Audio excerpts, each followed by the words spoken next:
नमस्कार. आज आपण ओव्हेरियन कॅन्सर म्हणजे अंडाशयाचे कॅन्सर याच्याबद्दल थोडक्यात जाणून घेऊया. ओव्हेरियन कॅन्सर म्हणजे काय की ओव्हरी गाठ तयार होते. ती गाठ होण्याचं कारण म्हणजे त्या ओव्हरीच्या ज्या पेशी असतात ते अनकंट्रोल त्याची डिव्हिजन होत असते, अनकंट्रोल ग्रोथ असते आणि अनकंट्रोल ग्रोथ झाल्यामुळे तिथे एक गाठ तयार होते आणि ती गाठ तयार झाल्यानंतर ती गाठ हळूहळू मोठी पण होऊ शकते. त्याच्यामुळे त्याला आपण ओव्हेरियन मॅलिग्नन्सी असे म्हणत असतो. आता ही ओव्हेरियन मॅलिग्नन्सी डायग्नोसिस करण्यासाठी आपल्याला दोन प्रकारच्या टेस्ट असतात, एक रेडिओलॉजी आणि ब्लड टेस्ट. रेडिओलॉजी मध्ये आपण सिटी किंवा MRI करून तो कन्फर्म करत असतो की हा ओव्हेरियन मॅलिग्नन्सी आहे किंवा नाही. आणि त्याच्यामध्ये जर आपल्याला सांगितले की शंका सांगितली हे ओव्हेरियन मॅलिग्नन्सी आहे तर आपण ते कन्फर्म करण्यासाठी काही ब्लड टेस्ट करत असतो.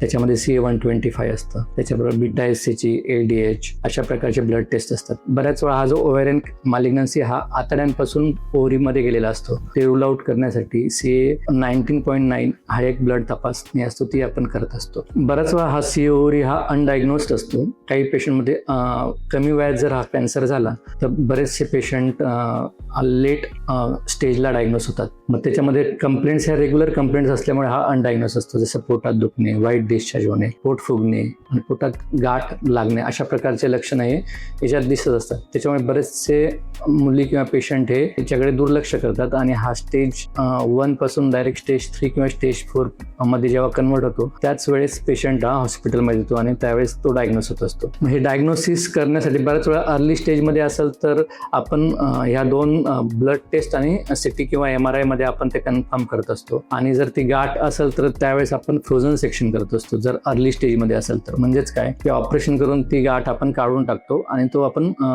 तपासायला पाठवत असतो फ्रोझन सेक्शन. मग ते फ्रोझन सेक्शन मध्ये आपल्याला जर कन्फर्म झालं की हा कॅन्सर आहे तर त्याच वेळेस आपण बाकीची सर्जरी ही करत असतो. पण बऱ्याच वेळा हा कॅन्सर ज्यावेळेस लेट स्टेजमध्ये आला, स्टेज 3 म्हणजेच काय पेरिटोनियल स्पिलेज असतो, म्हणजे तो अंडाशय सोडून तो अंडाशयाच्या बाहेर पसरलेला असतो. जसं आतड्या असेल किंवा आतड्याच्या बाहेर पोटाचं आतलं आवरण असतं त्याला आम्ही पेरिटोनियम म्हणतो, पेरिटोनियल सीडलिंग्स. अशा असेल तर हे ग्रेड 3चा कॅन्सर पकडला जातो. तर अशा वेळेस आपण त्या पेशंटची बायोप्सी घेऊन तपासायला पाठवतो. आता जस्ट आम्ही एक ऑपरेट केलं, त्या पेशंट ज्यावेळेस माझ्याकडे आलं ते स्टेज 3 मध्ये होतं. स्टेज 3 म्हणजे काय, ते पेरिटोनियल सीडलिंग म्हणजे पोटाच्या आतल्या आवरणामध्ये तो कॅन्सर पसरला होता आणि तिच्या पोटावरून पण तो मास आम्हाला ओव्हेरियन मास हा लागत होता. साधारण तो 3 ते 4 महिन्याची प्रेग्नन्सी असते, साधारण 18 to 20 वीक्स एवढा तो मास आम्हाला पोटावरून लागत होता. आणि MRI मध्ये आम्हाला तो समजलं की तो हा स्टेज 3 कॅन्सर आहे. त्याच्यामुळे अशा केसेसमध्ये आपण बायोप्सी घेऊ शकतो. मग त्याच्यामुळे बायोप्सी घेण्यासाठी बऱ्याच वेळा आम्ही ऑन्कोसर्जनचं ओपिनियन घेतो किंवा रेडिओलॉजिस्टचं ओपिनियन घेतो किंवा CT